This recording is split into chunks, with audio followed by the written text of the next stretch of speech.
Welcome everybody. Super excited to have you with me today.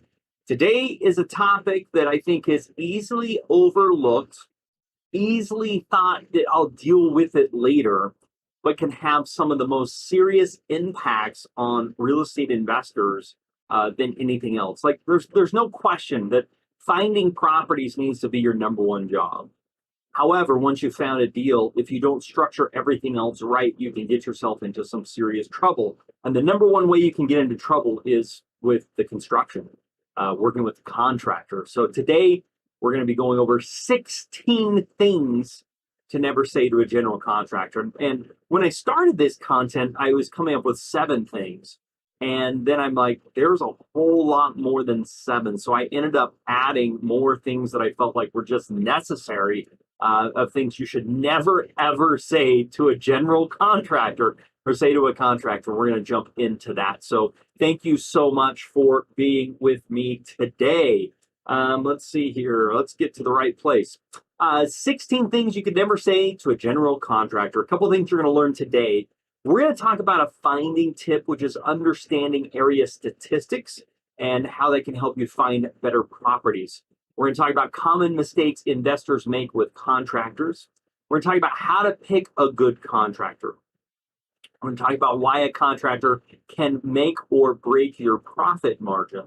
So today's agenda is the same as always. Thank you to those who are with us again that have been back. And if you're new to us, please make sure you say hello.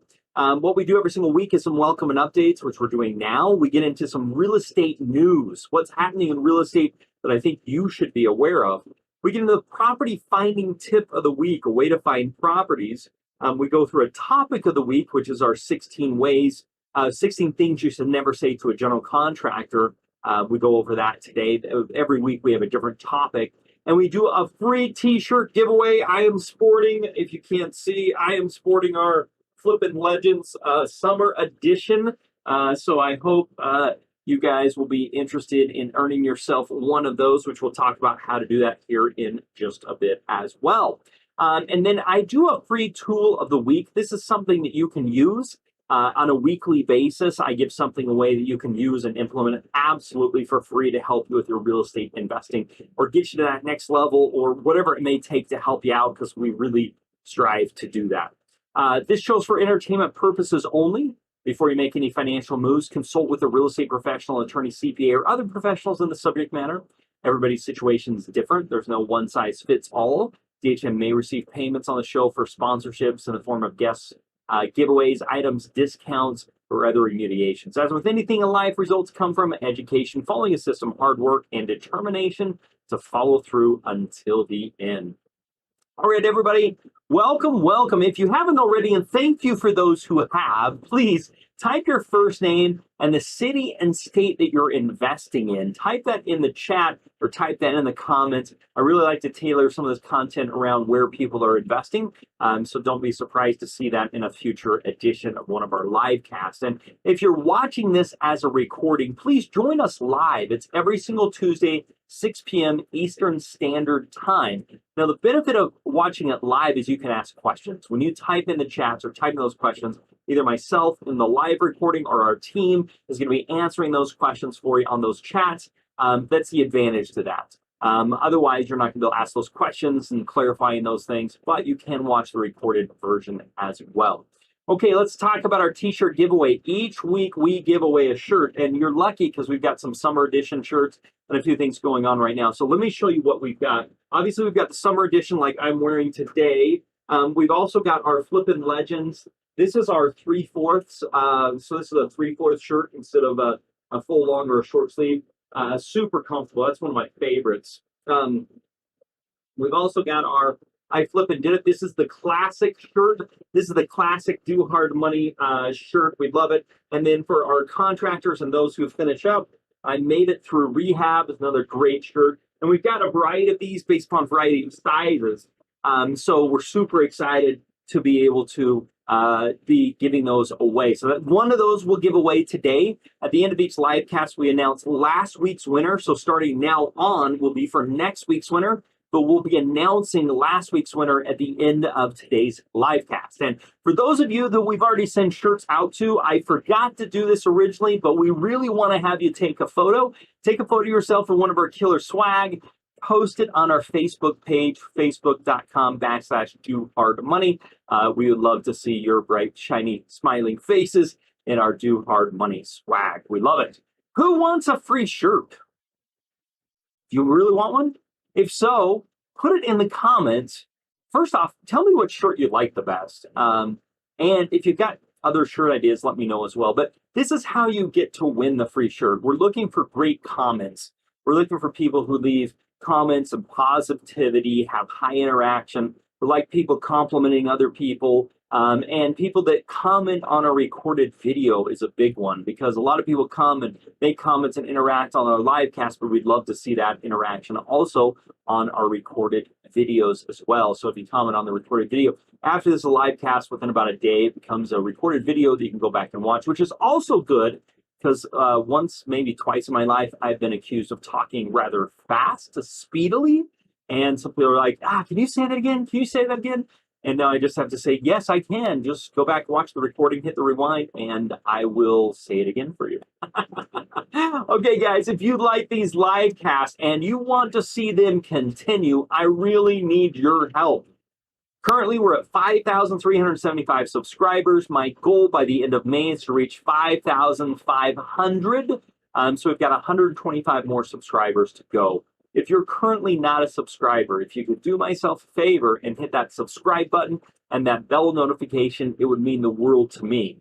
Because every single day I upload a new video, it's on some type of question that you have, or a question that needs to get answered in real estate. So, for example, house flipping partnership agreements, or deed in lieu versus short sales.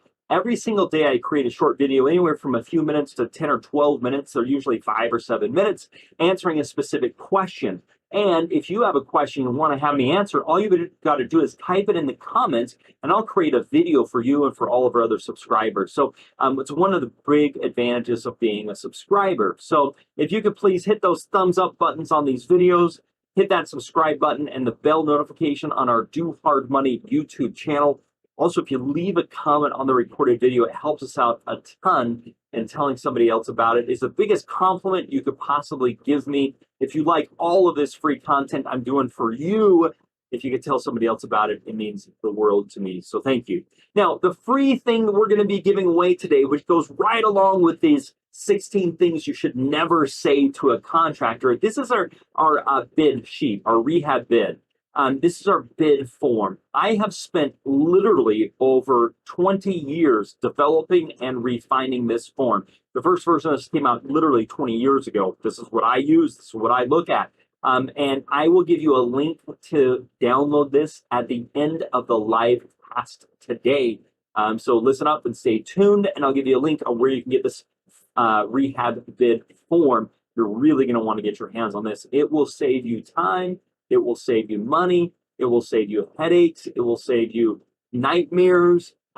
This is essential for anybody that's wanting to do any type of rehab project. All right, I got to get a drink because we got a lot going on here, and then we'll jump into our real estate market updates.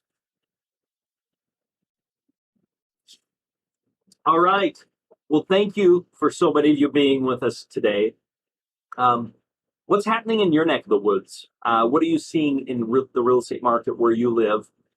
What's happening? Let's talk about it. I'd be interested. Type it in the comments as to what you're seeing. According to the Wall Street Journal, in tightening housing markets, thousands of homes are reserved for certain buyers. This is interesting. Real estate agents are selling more homes to selected customers while bypassing the public market. These private sales are known as pocket listings or whisper listings.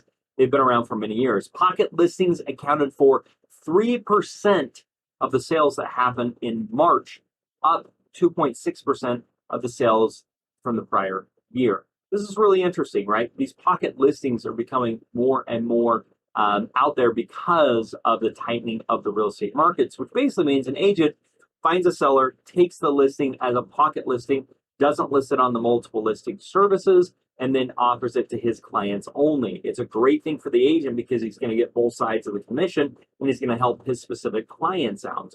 But it's something to be aware of. And again, guys, if you're trying to find properties on the MLS as an investor, you're for the most part wasting your time. It's so competitive. So many people are going after it. There's so many homeowners doing that. You got to develop an off-market strategy. And just a couple of weeks ago, we did a whole live cast just on off-market investing, how to find properties off-market. I highly recommend you go check it out. Here's when the housing market will cool off. Experts predict that the real estate market won't slow down until late autumn, and even then, home prices will remain high, according to Dr. Lawrence Yun, chief economist of the National Association of Realtors. By then, more new construction homes will be coming onto the market, even out supply. Help even it out, guys. For those who are willing to wait, more choices will be available, but home prices and mortgage rates are likely to be higher. So the interesting thing is we're starting to see the market cool off, but we're expecting prices to remain pretty high, and we're thinking mortgage rates will be climbing a little bit. So something to take into consideration. Toronto's real estate market remains hot, but shows signs of cooling off. Home sales in April were down 12.7% from the month prior, average selling price down slightly. Well, the first 3 months of the year were full of bidding wars, soaring prices, and a mad scramble to snatch up any available homes. Toronto real estate broker Win Lally says she is seeing conditions cool. Now, I realize Toronto is a different country, but there's a lot of similarities from the Toronto market into like the getting into the Washington market and some of those things. And it's just something to keep an eye on because we're seeing trends that kind of follow each other. So something we should be aware of. While the pace of price growth could moderate in the coming months, home prices will likely continue on the upward trend, is what they're thinking. Now, let's talk a little bit about how to survive inflation. The idea with inflation is when the government pumps a lot of money in, like they did, billions of dollars in, trillions, to be more precise. When they pump money in, the idea is there's more money in the system. And so what you tend to see is things go up, they cost more money. Inflation is simply something costs more than it did just recently. And hyperinflation is it goes up considerably. So meaning a price of milk used to be, I don't know, $2 and now it's $2.50. In a hyperinflation, it's $6. And the reason it's happening is because there's more supply, monetary supply in the markets. So a lot of investors are concerned, oh no, what's going to happen with all this money we pumped into the market? What will that do? And so one of the things that typically happens is inflation.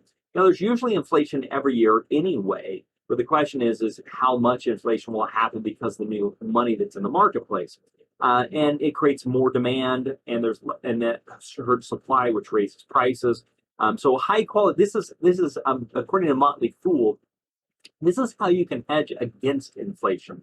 3 successful investors weigh in on this. So high quality stocks, precious metals, gold and silver, and real estate have traditionally been great safeguards against inflationary pressures. And obviously their real estate is on the list and typically leads out the charge with that. According to Forbes, what we know about the changes to lending rules and how real estate professionals should prepare.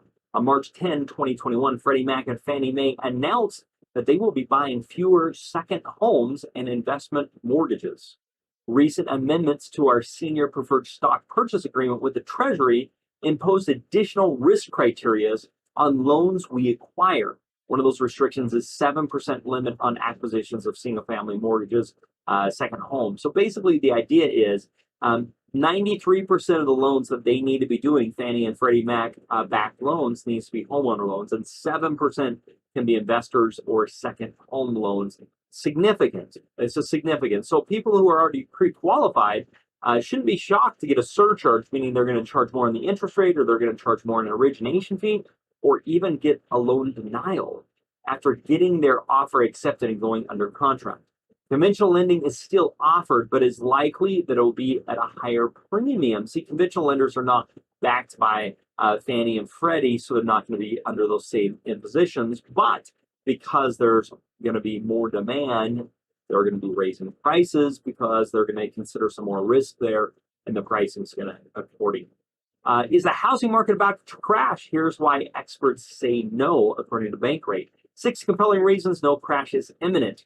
Inventories are at record lows. There's never been fewer properties on the market ever. Builders can't keep up quick enough for the demand. Mortgage rates remain near historic lows, even though they are creeping up. They're still at historic lows.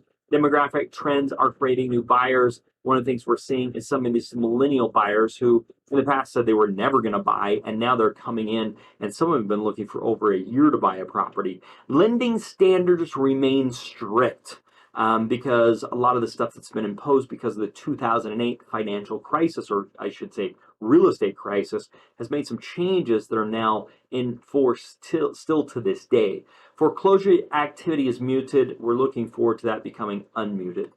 How the U.S. housing market was rocketed by COVID-19 and where to go from here.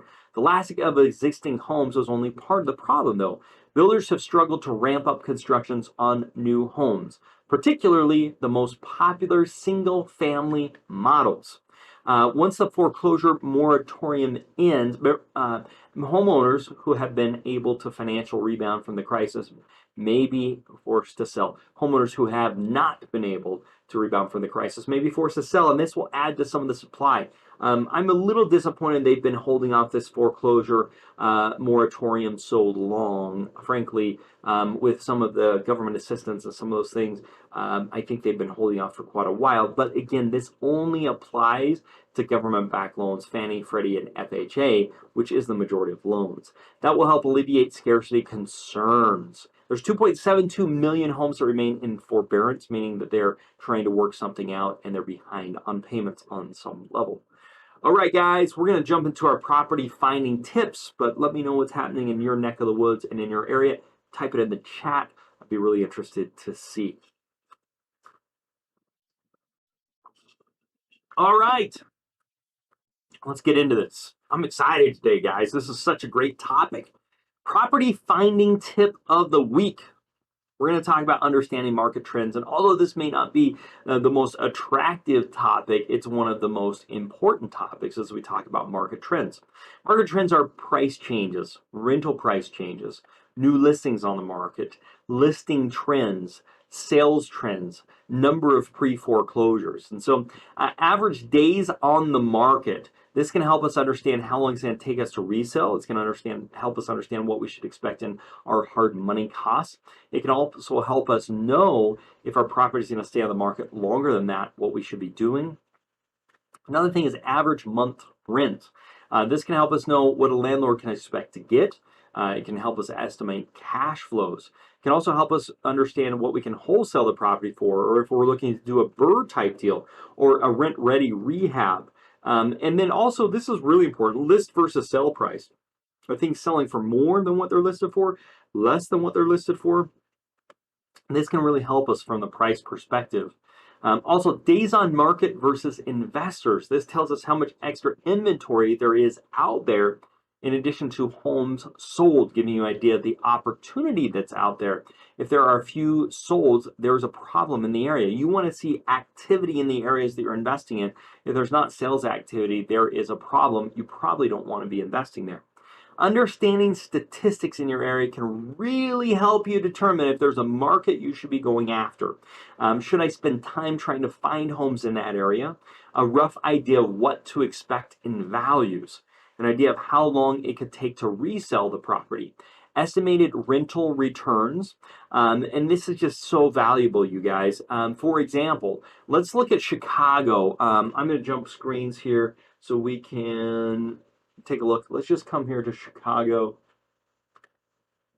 And let's just look at a few things that are going on here. So we're in Investor's Edge. If you're not a member, if you want to become a member, this is something that we provide for our members. This is the statistics that I'm talking about here. So this tells me the price change. Now, I probably want to look over the last 90 days because the market's changing so much. But over the last 30 days, prices have gone up 1.58%. In the last 30 days, rents have gone up 3.55%. That's interesting. If you look at the price per square foot back here in January of 2020, we're looking at $194 a square foot. And right now we're at $211 a square foot. Now you can get more detail. This is the whole Chicago area. We could get into a specific, narrow that down a little bit by changing where we're at. But I just want to show you kind of broad. Average days on the market, a one bedroom is averaging 129 days on the market, 133 days on the market, 134, 120 is basically what we're looking. Average month's rent for a 5 bedroom is $2,606. And we're looking at some pre-foreclosures. You can see the pre-foreclosures back in June, and you can see them coming down tremendously. Market trends, new listings. You can see the new listings and the closed sales, as well as some of the listing trends that are actually going on here, the days on market. This is really interesting, listing versus sales price, and some of the things that we're seeing on the listing versus sales price and days of inventory. You can see inventory is just shooting down, way down. There's, I don't know, inventory. It just has shot completely down when we talk about inventory. Let's just take a look at somewhere else here. Let's just look at, like, say, Atlanta, Georgia, and look at some of the statistics. Now, let's look in the last 30 days. Whoops. On this one. So kind of similar stuff, which really helps me understand what's happening with the area, what my average days on market's going to kind of look like, my monthly rentals, if I want to do type of a rental amount, and what I should be expecting on a listing versus sale versus inventory. This is what we're talking about here, guys. This is how we know what's going on in the area, what we need to be looking for, and if it's a good deal or not. You can do 6 months, you can do 3 months, just kind of play with that, but it helps you understand what markets or sub-markets you should actually be investing in. And then from there, you can take the time to start the marketing campaigns and finding those motivated sellers and contacting them. Okay, guys, we are ready for our main event, 16 things you should never say to a contractor. I gotta grab a drink.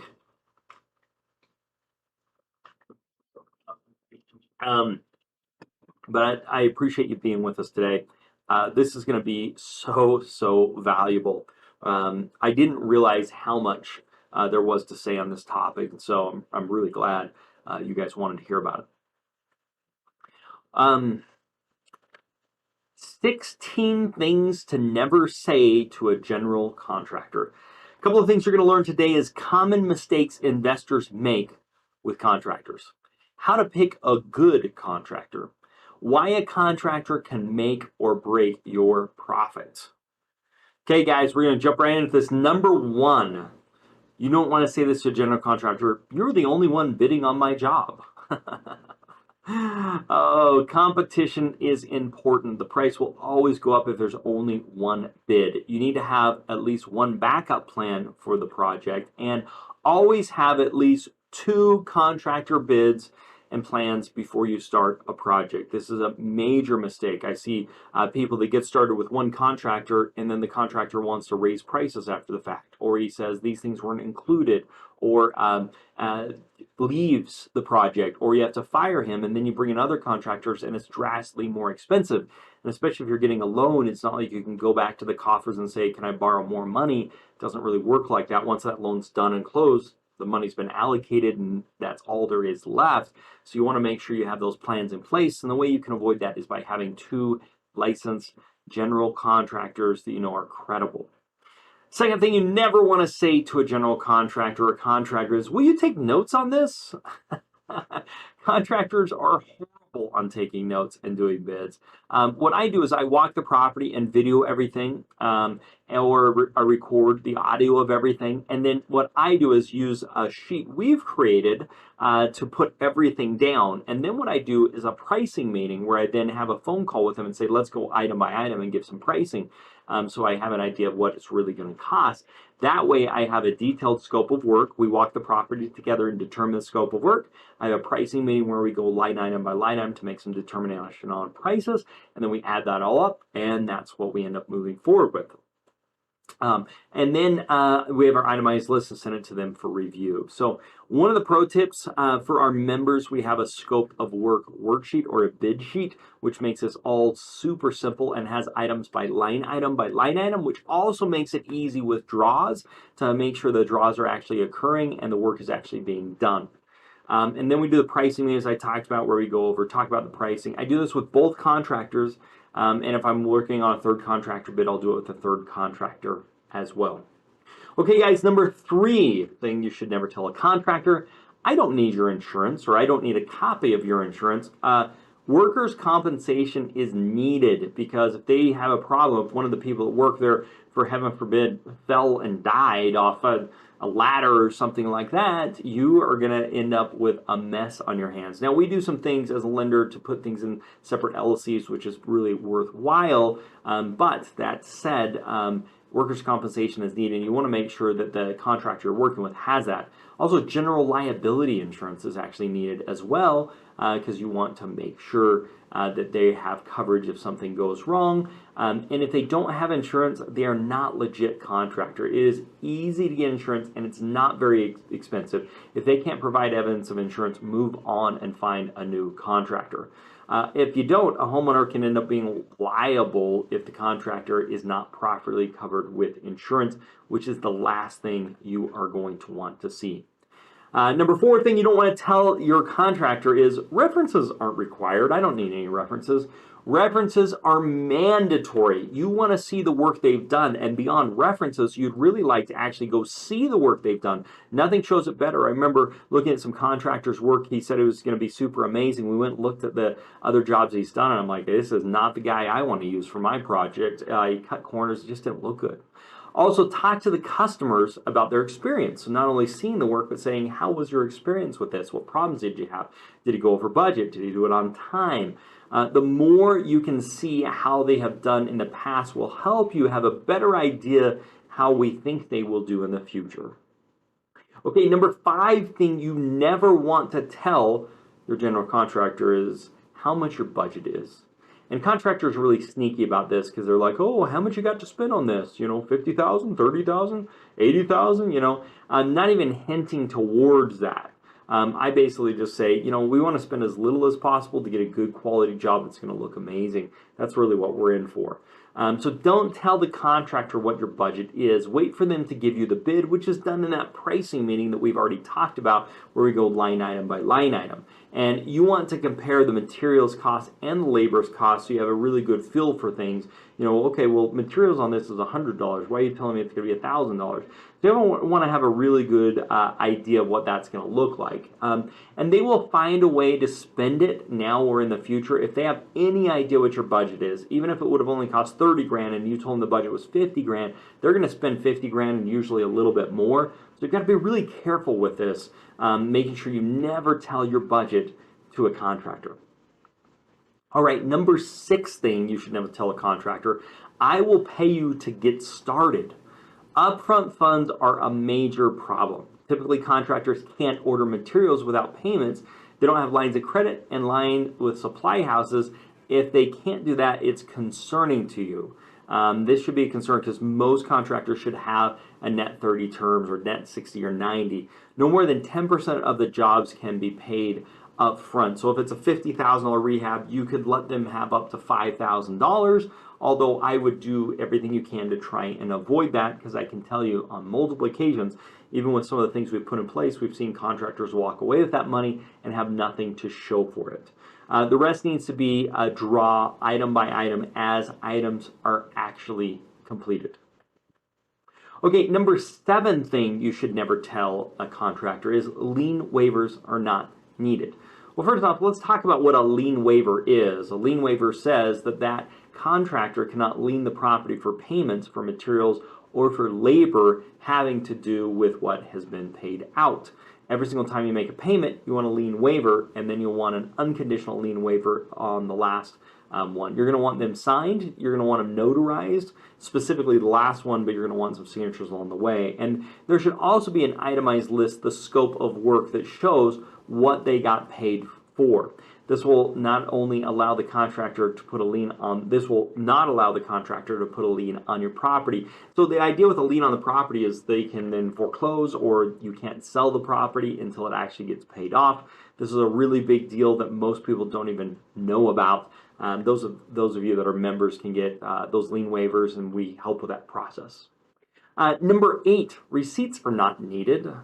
You want to be able to document what was spent on a property. Some of the items may have a warranty on them, for example, appliances and that type of stuff. Without the receipts, you won't get any coverage, so you want to make sure you have receipts. Another, windows and siding and roofing, those types of things typically have some sort of a warranty, but they want to make sure you have a copy of the receipt in order for you to invoke that warranty. In lots of cases, it's a condition, so you want to make sure you get copies of those receipts. Thing number 9 you never want to tell a general contractor is, I'm okay with change orders.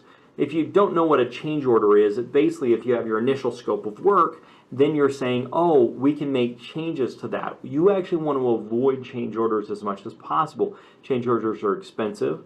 Change orders take additional time, and change orders are a major distraction. So unless there's something that could have never been prevented, that's the only time you want to look at a change order. And the idea is to have a low price to start and add more of a time, is what a lot of general contractors will do. Oh, it's 30 grand, but by the time you're done, it's 50 grand because they've done a bunch of change orders saying this is more expensive, we've got to do this. You really want a solid bid that you can hold the general contractors to. So you really want to avoid this at all costs. And you can do this by having a good project plan, itemized scope of work. And you only do a change order if you're dealing with something that's an unforeseen. Lots of contractors are like, oh, no problem, we'll deal with that later. We'll bill you later, we'll take care of it. And a good home inspection can help you with this to make sure that you're not dealing with any unexpected problems. You want to know everything up front so you can have proper bids, and a detailed scope of work will really help avoid, for the most part, all of this. Okay, number 10 thing you should never say to a contractor. Let's pay by the hour. This is horrible. You should never pay by the hour. This disincentivizes them to work hard, and it puts you at unlimited risk because they could be there forever. This will always cost you more money. There's no incentive for harder and faster, and doing everything by a bid is what you've got to do. Get a price by item and hold them to it. Make sure it includes materials and labors, and that you know the difference between the materials and the labors. Okay, number 11 thing you should never say to a contractor, you decide on the tile, or you decide on the paint color, or you decide on those things. That is horrific. You never, ever, ever, ever want to do that. Don't just trust the contractor to pick those things. I did this once, and I'm never going to do it again. The contractor chooses the ugliest tile, the cheapest tile, tries to save money on it. You need to be specific as to what materials to buy. To the point where you have the exact web link. So that's the best thing you can do, is say, hey, this is what you need to buy, this is what you need to install, which is also good with you understanding the materials. Or you have to purchase it, and then they pick it up, or order it, and then the general contractor goes and picks up the actual materials. Number 12 thing you should never tell a contractor, if it takes a little longer, that's okay. This is the worst thing. All these are the worst things you can tell general contractors. You need to hold contractors to a schedule of completed work. Don't let them know you have extra time. Contractors juggle multiple jobs, and many times just getting on the job and staying on the job is the most difficult part. They can usually work really quickly if they're there, but lots of times contractors aren't there. So you want to make sure that they're there, that you have a time frame, you hold them accountable to that time frame. Number 13 thing you should never tell a contractor is you're open to handshake agreements, okay, or gentlemen's agreements. Even the most honest of people will have some disagreements at the point in construction. Get an agreement. And I'll have a confession right now. I just did some work on a second home that I own, and we had an electrician come in. He told us a bunch of stuff and gave us a price of $5,000. We were super excited. We were being lazy, so we went ahead and did it. And all of a sudden, the price went up afterwards because we didn't put that in writing like I normally always do, because it was kind of a smaller job. So I just didn't worry about it. It really seemed like he knew what he was talking about. Well, it's going to end up costing me several $1,000s more, and I'm not even going to get everything done that I thought we agreed to. I'm not saying he was being dishonest, and I certainly don't believe I was being dishonest, but my understanding was I was going to get a whole list of things completed, and his understanding was that only these things would be completed, and those would have to be bid out separately. Not the way I remember it, not the way he remembers it. I think he's a good guy. There was a disagreement, but we have nothing in writing to tell us. That's a handshake or gentleman's agreement. It's going to end bad every single time, because even the most honest of people are going to see situations differently. And if you want a better example of this, think of a car wreck. When a car wreck happens, two people can see the same car wreck and see different things because it comes to perspective and what they saw. So the agreement is really for clarification. Everybody's on the same page, because it's like, oh, what did we say? I can't remember. Let's go back and take a look at the agreement. The agreement is the Bible. The agreement is the source of truth. The agreement is what everything aligns upon. Make sure you've got a scope of work and a signed agreement. It helps out with all of this. And this will help with liability. It will help with time frame. It will help when things go wrong. Nothing's more important than that signed agreement, signed by you and the contractor. Number 14 thing you should never tell a contractor: I saw your advertisement. This means you're overpaying. I call these guys yellow page contractors. These are the ones that have the big pages in the yellow page, and some of you are too young to know what yellow pages are, but think of like TV contractors. If you're seeing this contractor on the television promoting how cheap they'll put in your air conditioning unit, this is not the type of contractor you want to be working with. You see, these yellow page contractors are 2 to 3 times the price, and the reason is they spend so much money on marketing. Like, television advertising is not cheap. And if they're spending hundreds of thousands of dollars or even millions of dollars a year in television advertising, that cost has to get passed on to you as being the consumer. In addition, they have to pay their guys, and they also have to make a profit. So if you think about it, the guy that's advertising on the television, he's spending so much money. Who's paying for that? And the answer is you. Okay, they spend so much money, and they're so much more expensive. So find contractors that work with investors. Find contractors that work with landlords. Find contractors that are going to be working with you and don't have those expensive budgets. All right, guys, we're getting close. Number 15 thing you should never tell a general contractor is, I will pay you even if it's not all the way complete. This is one of my major pet peeves. I pay out based upon line item. Those line items are pre-established before the job actually starts and before I even purchase the property. And that line item has to be 100% completed before I'll pay out on that line item. And let me give you an example. If somebody's purchased the paint but hasn't painted the living room, you're not going to get paid. If they have done one coat but haven't done both coats, you're not going to get paid. If you installed the faucet but it's a little bit leaky, you're not going to get paid. It has to be permanently installed.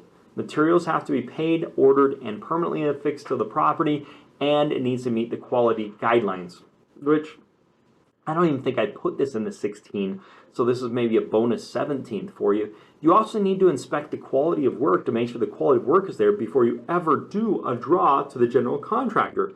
You only pay on the items when it's 100% complete. The materials have to be permanently installed on the property, and it's got to be great quality of workmanship, and you do those draws line item by line item.